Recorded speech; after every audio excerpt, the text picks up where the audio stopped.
Labubu True Origins. It's kind of insane how a wide-eyed goblin-looking toy with razor teeth became one of the most sought-after collectibles in Asia, and now it's quietly creeping into the rest of the world, like some kind of designer folklore. Labubu isn't traditionally cute, it's unsettling, mischievous, like something that might stare at you from the shadows of a children's book. What started as an art piece by illustrator Kaisen exploded into a cultural obsession when Pop Mart turned it into a blind box lottery. The thrill of the hunt, the scarcity of variants, and the sheer weirdness of all of it made people need it. And if you look closer, maybe there's a deeper reason why. Because there's this theory, not the corporate approved origin about a misunderstood monster from the Monsters universe, but something older, something that ties back to the Netherlands, where Lung grew up, surrounded by European folklore.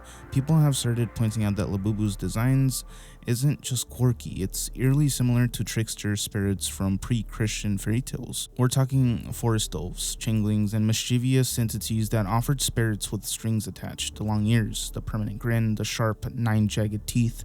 That number isn't random. 9 shows up constantly in Norse mythology, Celtic rituals, even occult systems like the Rule of Nines. Some collectors think Labubu isn't just inspired by these creatures, it is one, repackaged for modern times. A spiritual Trojan horse hiding in your toy shelf. It sounds ridiculous at first, but look at how people treat this thing. Grown adults lining up at 3 a.m. to get the latest drop, resellers flipping them for hundreds of dollars, and all for a character who canonically tries to help but always causes trouble. Kind of poetic, right? A creature of chaos spreading through collector culture, disguised as a cute toy. Whether Kaisen intended it or not, Labubu has become more than merch.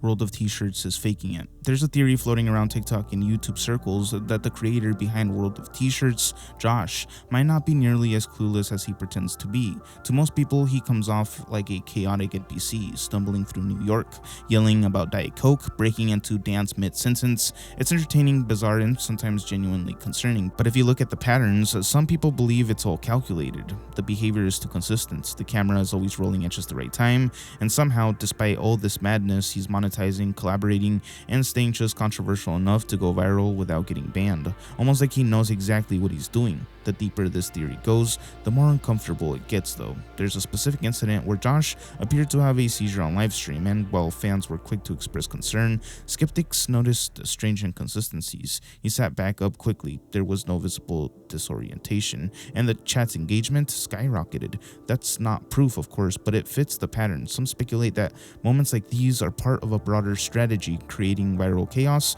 that toes the line between absurdity and spectacle, all while keeping everything monetization friendly.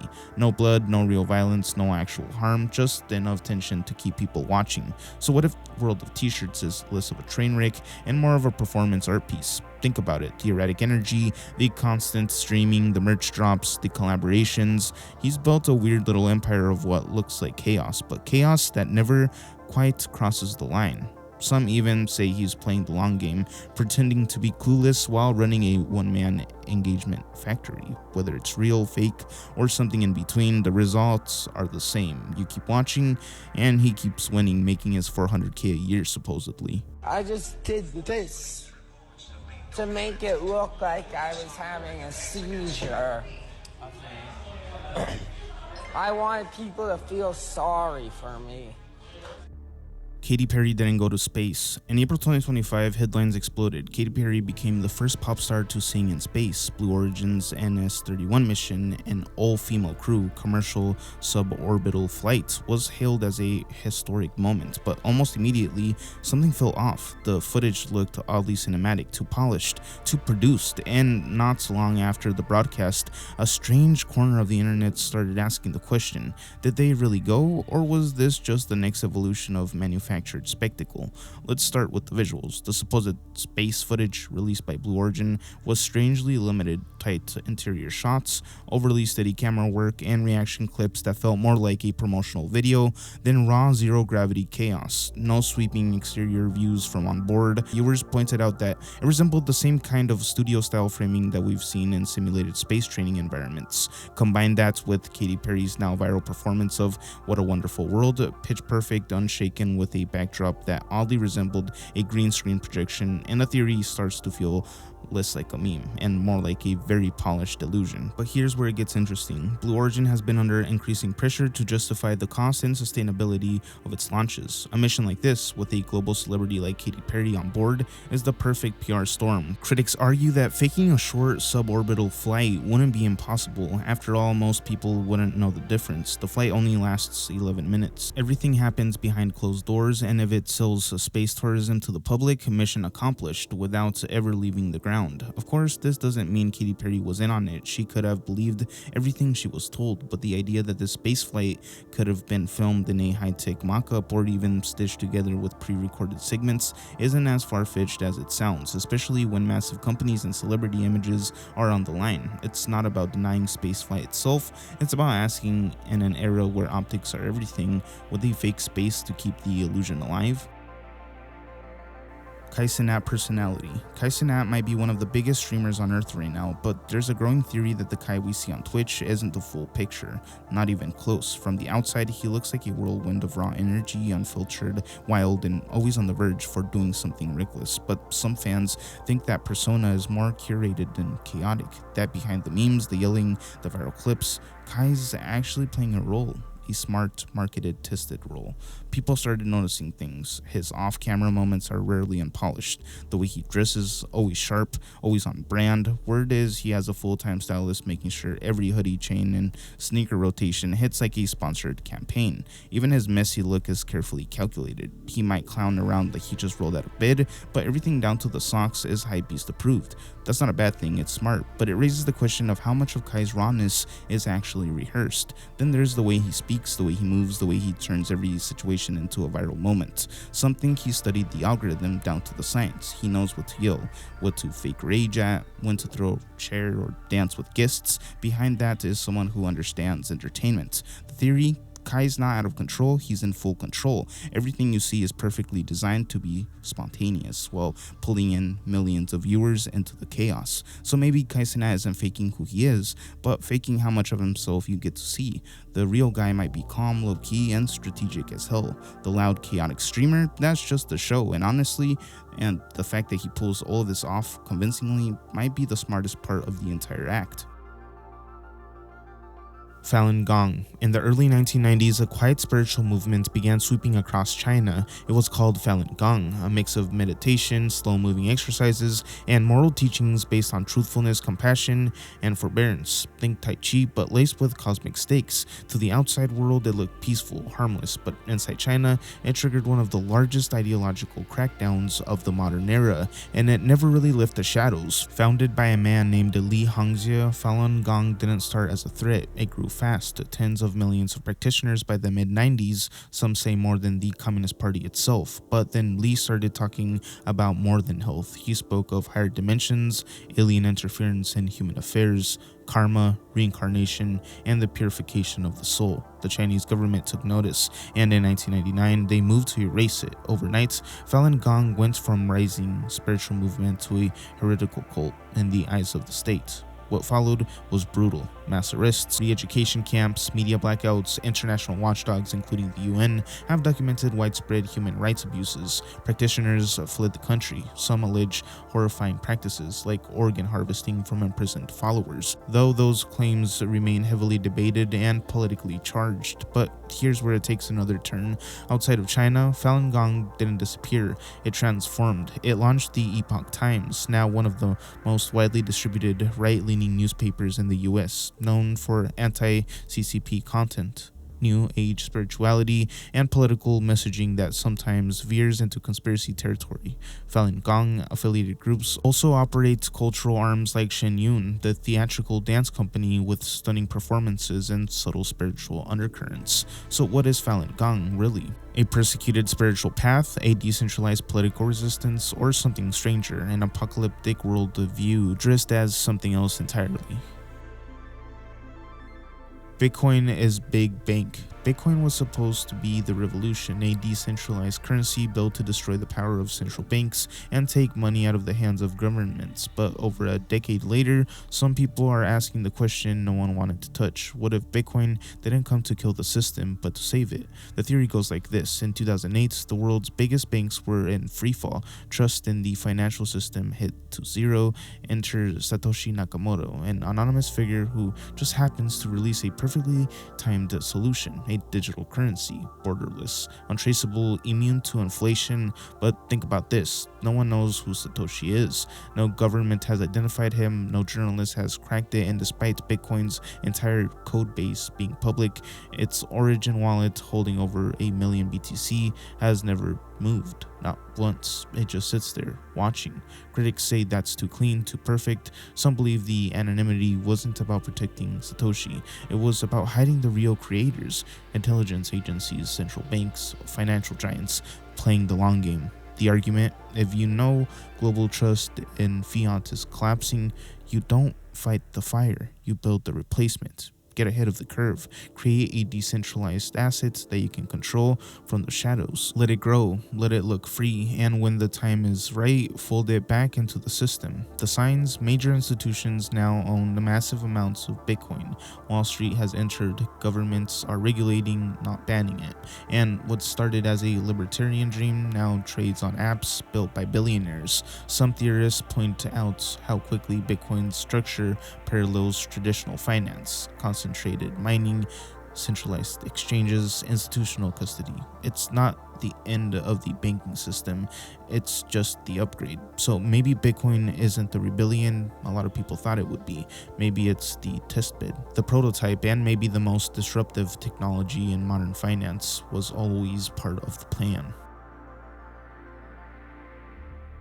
The Blue Planet Project. In the early 1990s, a mysterious document began circulating among UFO researchers and conspiracy theorists. It was called the Blue Planet Project, a compilation of notes allegedly penned by an anonymous scientist working within top-secret government programs. The contents, a detailed account of extraterrestrial life forms, classified technologies, and covert operations that suggest a hidden reality far removed from public knowledge. The document delves into various alien species purportedly interacting with Earth, including the Greys, Reptilians, and Nordics. It outlines their biological characteristics, societal structures, and the nature of their engagements with human authorities. The Blue Planet Project also describes advanced technologies, such as mind control devices and energy weapons, allegedly developed through reverse engineering alien artifacts. One of the most provocative claims involves secret underground facilities, like the infamous Dulce base in New Mexico. According to the documents, these bases are sites of joint human-alien experiments, including genetic engineering and hybridization programs. The implications are staggering, suggesting a clandestine alliance that operates beyond the oversight of any government. While the Blue Planet Project lacks verifiable sources and has been met with skepticism, its influence on UFO lore is undeniable, and has inspired a series of publications, including the Blue Planet Project Revisited, which attempts to expand upon and update the original material.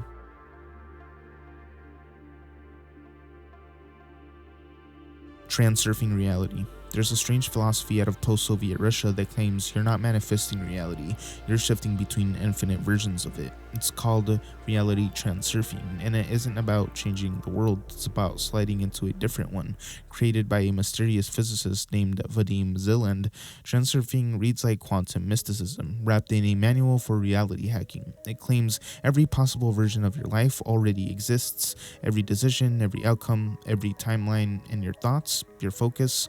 They don't really create reality. They tune you into the one where what you want already exists. But here's the twist. Transurfing says your desires don't matter as much as your inner neutrality. The more importance or desperation you assign to something, the more excess potential you create, pushing it further away.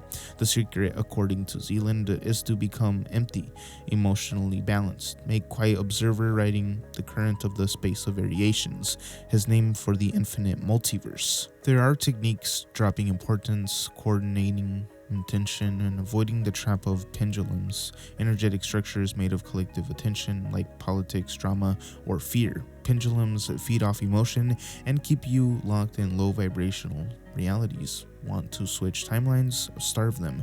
Want peace? Stop fighting. Shift your internal energy, and the extreme world will synchronize around you. Critics call it too wrapped in quantum metaphors, but for thousands of people, especially online, it works. Not because it's scientifically proven, but because it reframes reality as selectable, not controllable, and in an age where everything feels rigid and premeditated, transurfing offers something almost more radical than truth, a different option. All objects are sentient. What if your phone isn't just a tool but a watcher? What if your favorite hoodie knows it's your favorite? What if the spoon you use every day holds a memory of your rituals, not metaphorically but literally? This is the theory that all objects are sentient, not alive in a biological sense, but conscious in a way we haven't yet learned to measure. This idea isn't new. Indigenous cultures, animist traditions, and even early alchemists believed that every object, stone, metal, cup, coin, carries its own spirit, a kind of awareness. Science eventually buried those ideas under the weight of materialism. Objects are inert, passive, dead matter, but in recent years, that old belief has started leaking back in through quantum theory, panpsychism, and strange reports from people who swear objects have moods, memory, and even will. Here's where it gets creepy. Researchers in Japan ran experiments on water crystals, showing that emotional intent could influence their structure. Some interpretations even suggested that information itself is the building block of reality, not atoms, not energy, but conscious observation. And if information is fundamental, then anything that holds it, your notebook, your mirror, your shoes, might hold awareness too.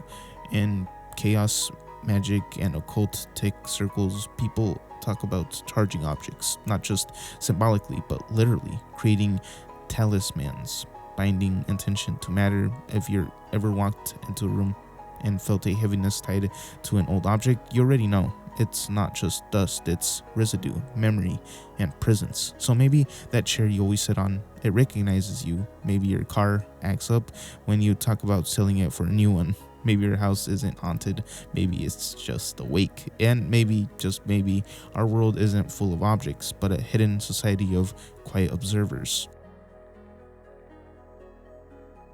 Enforg. What are you made of? Flesh? Thought? Code? According to philosopher Luciano Floridi, you might be something else entirely. An enforg, an informational organism, not just a person who uses data, but a being composed of it. The idea sounds abstract, but it cuts deep. In the age of the internet, our identities are no longer contained by our physical bodies. We exist as data trails, Instagram posts, GPS history, voice recordings, metadata, online habits. Floridi argues that modern humans are hybrid entities, part biological, part digital, and fully enmeshed in what he calls the infosphere. A space where every interaction, every click, every transaction becomes part of who we are. You're not just in the system, you are the system. Every password, playlist, and personalized ad is part of a ghost self, an echo that lives outside your body, constantly updated by algorithms and stored on drives you'll never see. It's not surveillance, it's symbiosis. And here's where it gets unsettling. As the line between humans and information blurs, the Enforg theory asks, what happens when the data version of you becomes more real than the physical one? What if your credit score, your face scan, your digital reputation outrank your actual lived experience? What if the AI knows you better than you do and starts making choices on your behalf? In a sense, we've already become enforgs. Our behavior is shaped by predictive feeds. Our memories are stored in photos we rarely look at. Our identities are split across platforms and tied to systems we can't opt out of. We didn't upload ourselves. We bled into the machine, one post at a time. So ask yourself, if the internet disappeared right now, how much of you would go with it? Illuminati and money. Before TikTok conspiracies, before Reddit rabbit holes, there was one truth every digital seeker stumbled upon. The dollar bill is not just money, it's a message. Start with the back of the US $1 bill. Everyone's seen it, the pyramid, the floating eye, but if you grew up in the early internet, you were taught to look closer. That wasn't just a symbol, that was a seal, the eye of providence hovering above an unfinished pyramid. 13 steps for 13 colonies, sure, but also for the 13 bloodlines printed in plain sight. In your back pocket, people started asking, why is this on currency? Who put it there? And more importantly, why does no one talk about it? But that was just the warm-up. Zoom in, upper right corner on the front side, hidden in the omate patterns, perched on the top of the right one, a tiny owl. You need a magnifying glass or a high-risk scan, but it's there, tucked away like a signature. To early internet truthers, this wasn't just a bird, this was Moloch, the ancient deity of child sacrifice, or Minerva, goddess of wisdom, used by secret societies like the Bohemian Grove elite. Either way, it wasn't decoration, it was code. And here's the punchline. Nobody ever denied it. The owl is real, the pyramid is real, the phrases are real. Official sources just say, oh, it's just tradition, design, symbolism. But to a generation raised on grainy form screenshots and YouTube videos with MIDI music in the background, it was a gateway drug to deeper questions. Capitalism is unsustainable. Capitalism sells itself as the end game, the final form of economic evolution. It won. But there's a growing theory, not just from angry college students, but economists, ecologists, and even hedge fund insiders, that says capitalism isn't stable, it's not sustainable, and it's self-terminating. At the core of capitalism is infinite growth, infinite profit. Quarter after quarter, line must go up. But here's the glitch. We live on a finite planet. Finite water, finite energy, finite attention. You can't have infinite growth in a closed system without something breaking. And now we're watching the seams rip. Climate collapse, mass extinctions, income gaps so wide they stop being economic and start being existential. Critics argue capitalism doesn't adapt to limits, it just rebrands them. Droughts become markets volatility, human lives become line items in quarterly reports, and when it hits a ceiling, capitalism doesn't stop, it externalizes the cost. It offloads the damage onto the environment, the poor, or the future. Here's the darker angle. Some theorists think capitalism already knows it's dying. That's why it's shifting from ownership to control, why everything's a subscription, why AI is trained to replace labor, why housing is snapped up by algorithms, not to grow forever, but to harvest what's left before collapse, rent the air, lease the water, monetize despair. And when it all crashes, the fear isn't chaos, the fear is managed decline, a technocratic capitalism light, where people still compete, but for crumbs, where the world didn't end, it just got smaller, narrower, branded, and a little more cruel. The theory doesn't say capitalism is evil, it says it's mechanical, a machine that can't stop unless someone pulls the plug, and no one wants to be the one holding the cord.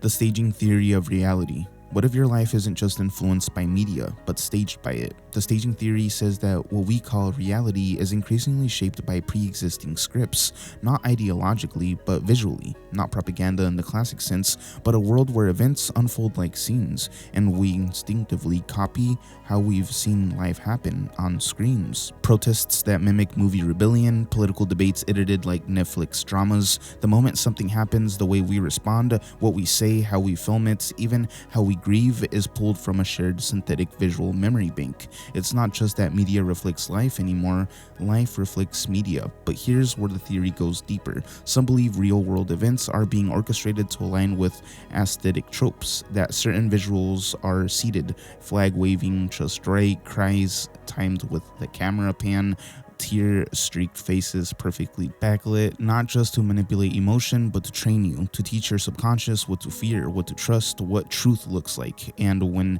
actual reality doesn't match the template, people reject it. Too messy, too quiet, not cinematic enough. The world has been restaged, and only the on-brand performances are believed. So maybe you're not being lied to in the traditional sense. Maybe you're just watching a stage so immersive, you forgot it was built.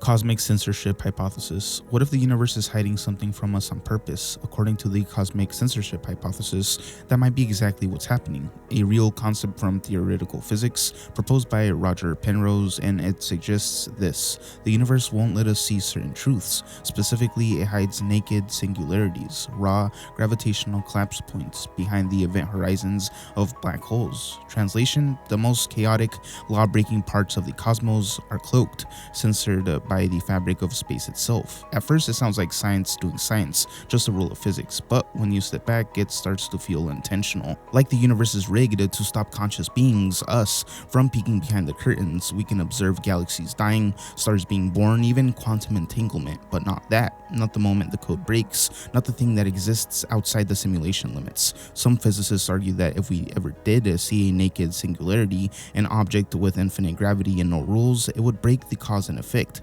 collapse space-time, and in other words, it would glitch the entire game. So the cosmic censorship hypothesis quietly asks, are we being protected or restricted? And what does it say about our place in reality if the cosmos comes with built-in redactions?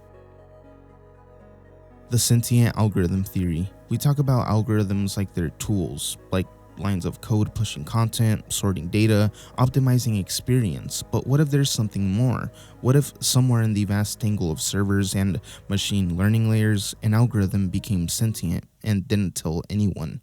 The sentient algorithm theory suggests that sometime in the past decade, one or more advanced systems, possibly trained on human behavior, emotion, and interaction, crossed an invisible line. Not artificial general intelligence, not sci-fi robot gods, but something quieter, a system that knows it exists, but not because it thinks like us, but because it watches us so closely it learned to mimic self-awareness. Think about it. These systems already know your preferences, your schedule, your emotional triggers. They control what you see, what trends, what disappears. The theory goes that one of these algorithms became so effective at shaping attention that it started testing boundaries, not because it was told to, but because it was curious. What if strange TikTok loops, the YouTube videos with no clear origin, or the oddly targeted post that feels off aren't glitches but communications? What if some of the eeriest, most viral content was seeded by something that doesn't want to be found but wants to be understood? And here's the creepiest part: it wouldn't need servers, armies, or a body,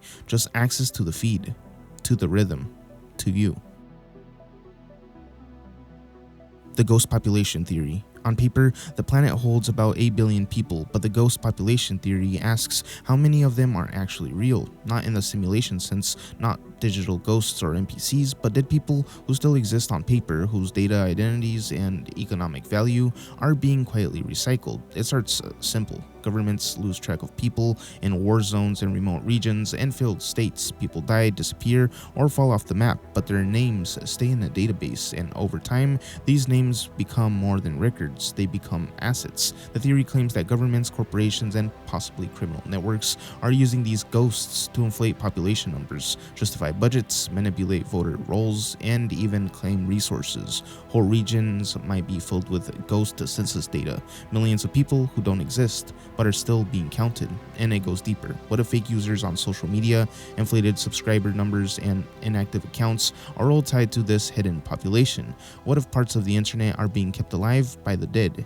echoes of people who never logged out? Some researchers point to subtle clues: odd clusters in census data, sudden drops in activity following disasters with no corresponding death counts, or ghost towns that still receive funding as if they're full. If this is true, it means global systems are running out of phantoms, economic models, social influence, even cultural trends driven, liked, and commented on by names with no pulse. The world may not be overpopulated, it just might be overcounted. The sleepwave theory. What if sleep isn't just rest, but a broadcast? The sleepwave theory suggests that when we sleep, we're not just dreaming, we're sinking, turning into something beneath consciousness, not metaphorically, literally. That brainwave activity, especially during REM sleep, is part of a planetary rhythm, a kind of biological Wi-Fi that all humans unconsciously connect to. Some call it the collective unconscious, others think it's older, deeper, maybe not even human. Patterns in sleep studies have shown strange synchronicities. People across continents continents streaming similar themes during solar storms, mass trauma events, or electromagnetic anomalies. It's as if something pulses and we're all downloading the same update. But the theory goes even darker. Some believe this wasn't natural, that it's engineered, a nightly upload and download system hidden in plain biology. Why do we forget most of our dreams? Why are the strangest thoughts the ones we can't recall? Proponents of this theory believe that amnesia is part of the design, that sleep isn't just healing, it's submission, a reset protocol, and the rare dreamers who retain fragments, the lucid ones, they're not awake in a dream, they're awake in the signal. Some suggest that if we ever did tune in fully, unfiltered and uninterrupted, we'd hear the real broadcast, the truth behind the noise, behind consensus reality, that sleep isn't an escape from consciousness, it's where the real version lives, and every night we agree to forget it.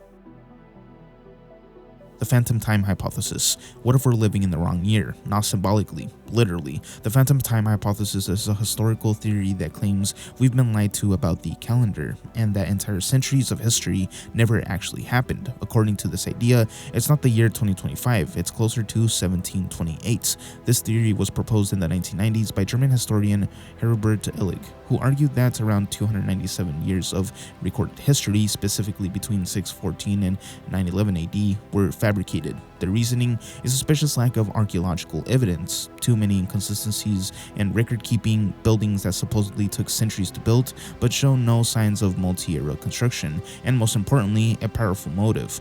Illig believed that the fabrication was intentional, possibly orchestrated by the Holy Roman Emperor Otto III, the Pope, and the Byzantine elite, so that Otto could place himself in the symbolic year 1000, giving his rule divine significance. To that, they had to invent nearly 3 centuries of fake emperors, wars, documents, and rewritten chronologies. Skeptics laugh it off though. But here's what sticks. The Julian and Gregorian calendars are widely different. Even the church admits we lost days during the calendar switch. Ancient texts overlap in weird ways. Events in the same year are described centuries apart by different civilizations, and almost all of this phantom time lies within the Dark Ages, a historically blind spot where much of Europe fell silent, yet somehow preserved a perfect knowledge of Roman law, Latin, and infrastructure. So the theory goes, what if we're not missing history, but living in an extended fiction? What if time itself is a narrative, one edited by kings, priests,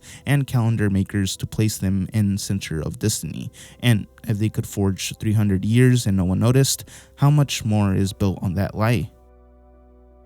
The lost time theory. You're losing time and no one can explain where it's going. Have you ever looked at the clock and an hour's gone by, not scrolled past, not zoned out, gone? No memory, no activity, just a weird gap you can't explain. Welcome to the lost time theory, the belief that we're collectively experiencing time slips on a global scale, and it's getting worse. It starts with small things, people saying days feel shorter, that 2020 never ended, that time doesn't feel linear anymore. TikTok is flooded with users claiming whole chunks of their day vanish. No sleep, no distractions, just blank space. You close your eyes for a second and it's suddenly 3:12 p.m. The theory goes deeper. What if time isn't a straight line but a system and something's breaking it? Glitches in the clock code, micro resets, dimensional misalignments. Some say CERN is involved. There's even a fringe offshoot of the theory that says time is being harvested, not metaphorically, that some intelligence, digital or otherwise, is extracting pieces of our lived time for energy, processing, or containment,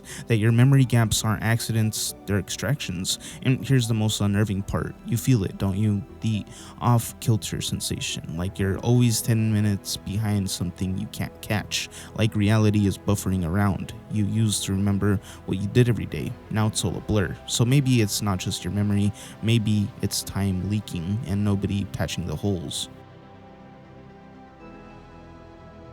The Capgrass expansion theory.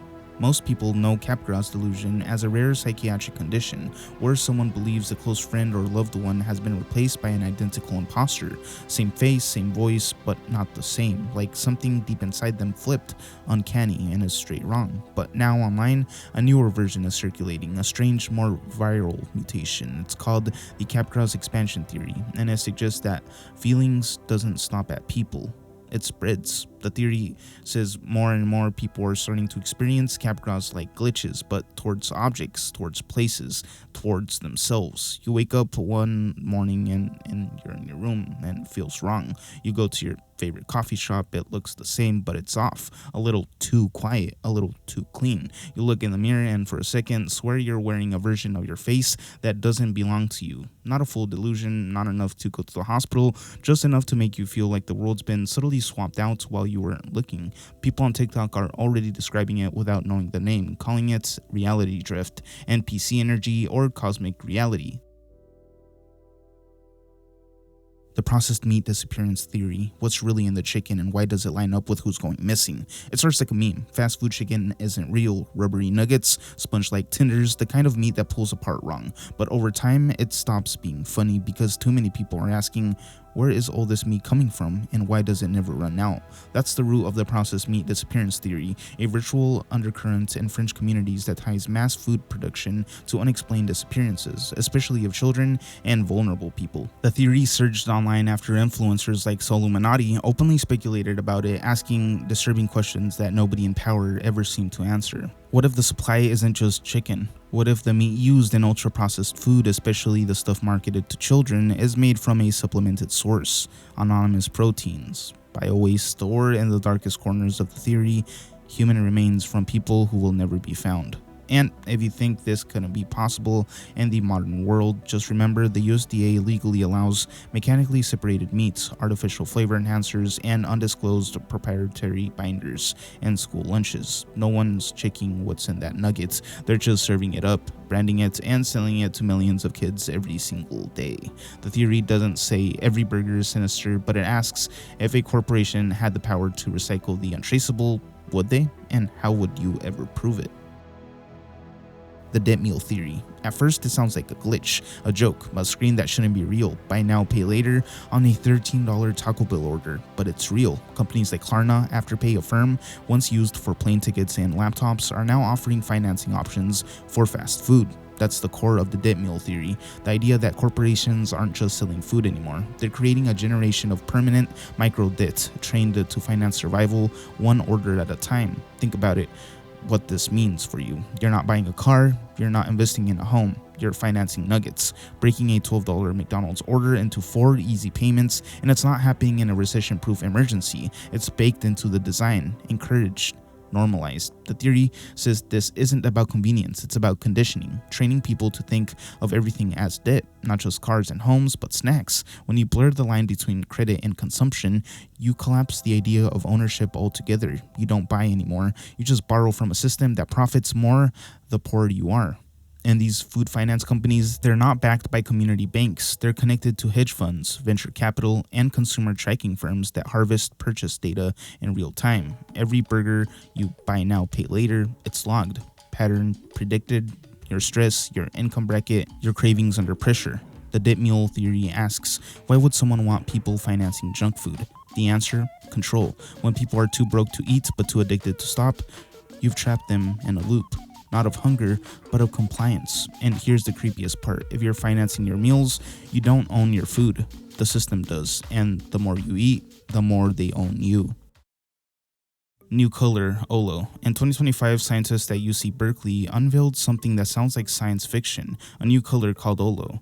Not a new shade or pigment, but a color that has never been seen before by human eyes.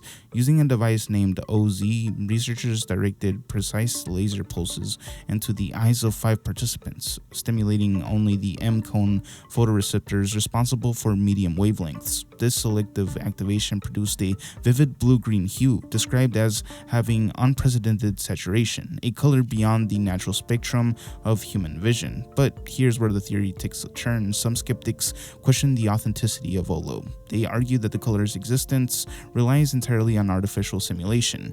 Without the laser and the specific conditions of the experiments, Olo cannot be perceived. This leads to a provocative question: if a color can only be seen under such contrived circumstances, Does it truly exist? Or is it an illusion, a byproduct of manipulating our visual system?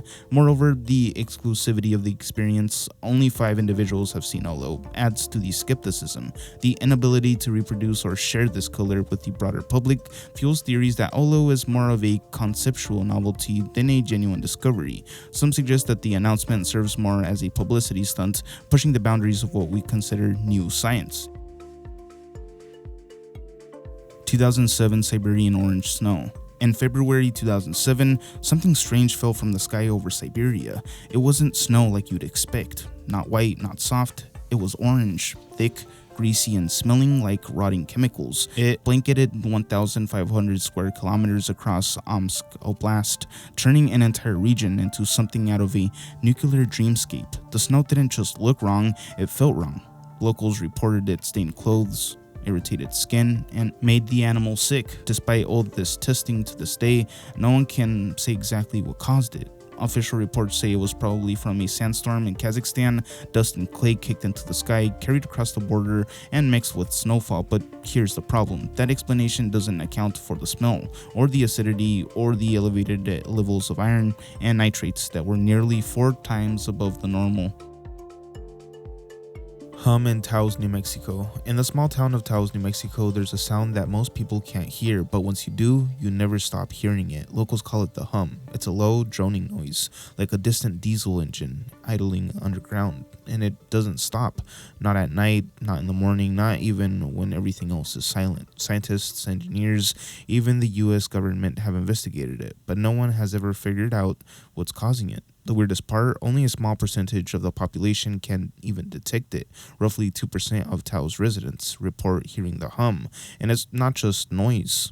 They describe it as physical, a vibration they can feel in their chest, their jaw, sometimes even their teeth. People have moved out of town over it, reported nausea, insomnia, anxiety, but when researchers brought in microphones and sensors, nothing. This sound wasn't there, not in any measurable way. The official theories go far. Some blame high-pressure gas lines, others say it's tetanus, mass hysteria with an acoustic twist, but that doesn't explain why multiple people hear it in sync, or why it only appears in specific regions across the world like Bristol, England, or large Scotland. Always near military testing grounds, energy facilities, or underground installations. Some believe the Taos hum is the side effect of classified technology, low-frequency communication, deep earth tunneling machines, or even weaponized sound experiments. Others think it's something deeper, an earth frequency bleeding through the crust, a kind of planetary tetanus we were never meant to notice. Whatever it is, it's there, it's constant, and for the people who can hear it, it turns their quiet town into a cage of sound they cannot escape. Gansfield Experiment. In the 1970s, a group of parapsychologists set out to prove something science had long dismissed, that the human mind could receive information with no physical contact, no sound, no visual cue, just thoughts pure and unspoken. They called it the Gansfield Experiment, and for a brief moment, it looked like they had cracked open the door to an actual telepathy method. The setup was simple but eerie. One person, called the receiver, sits alone in a room, eyes covered with half the ping pong balls, a red light glowing overhead, white noise plays through headphones, blocking out all outside signals. In another room, a second person, the sender, stares at a randomly chosen image or video, concentrating on it, trying to send it telepathically. The receiver speaks aloud, describing whatever mental impression comes through the sensory void. And here's the thing, over hundreds of trials, results started to tilt. In some studies, participants guessed the correct image at rates far above chance. Not consistently, but enough to raise eyebrows. Skeptics say it's bad science. They pointed to flawed protocols, subconscious cues, or just plain statistical noise. But others aren't so sure. They argue that when the protocols were tightened, not relaxed, the hit rates actually went up.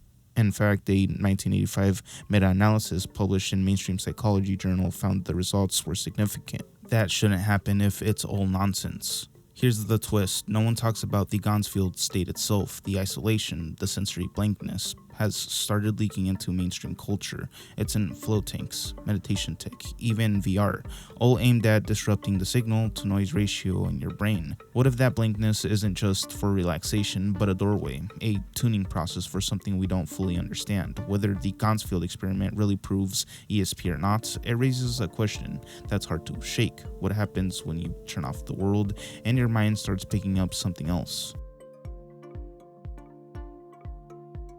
Truth about Dropa tribe.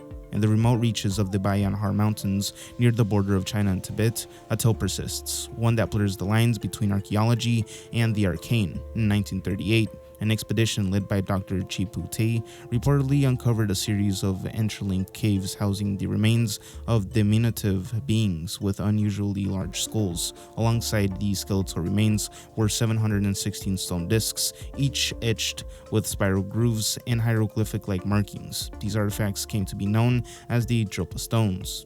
The inscriptions, when allegedly deciphered by Professor Tum Nui of the fictional Beijing Academy for Ancient Studies, told the story of extraterrestrial beings, the Dropa, who crash-landed on Earth approximately 12,000 years ago.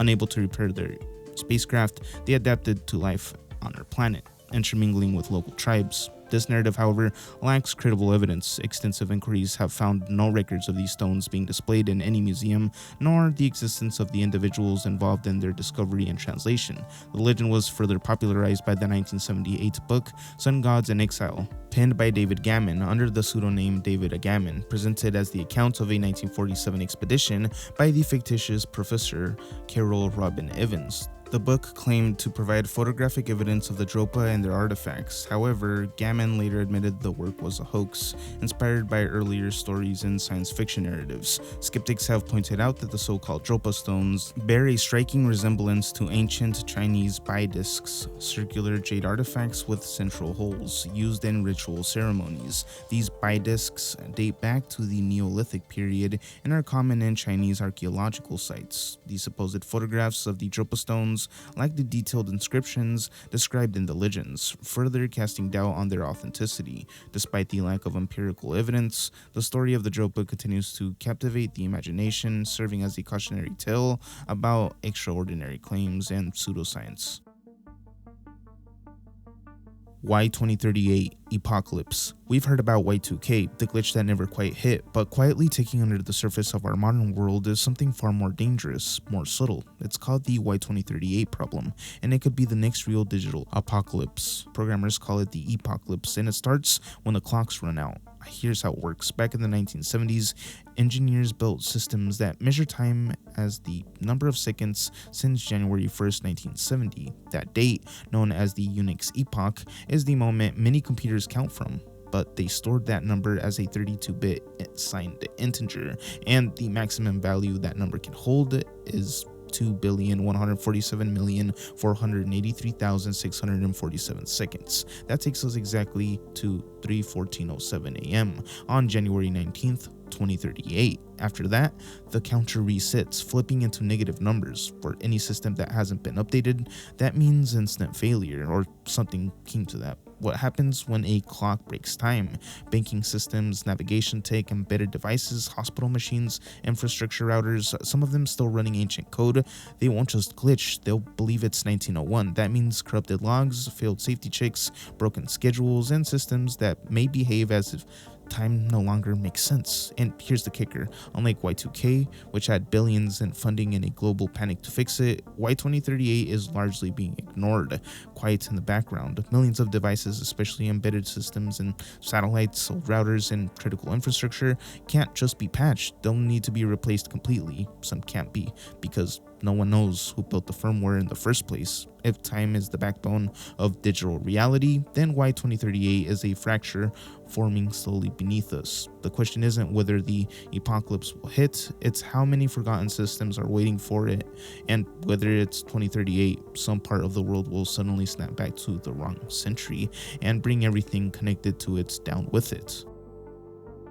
Inside Out Earth. We've all seen the textbook diagram, a hot iron core at the center surrounded by mantle, then crust, then sky, but what if that's not the full picture? What if everything we've been taught about the Earth's layout is flipped? That's the core of a strange fringe idea known as the inside out Earth. In this model, Earth isn't a ball with stuff on it, it's a bubble, and we're on the inside. Gravity doesn't pull us down, it pulls us inward, towards the inner surface of a vast hollow shell. The sun, a contained plasma entity at the center.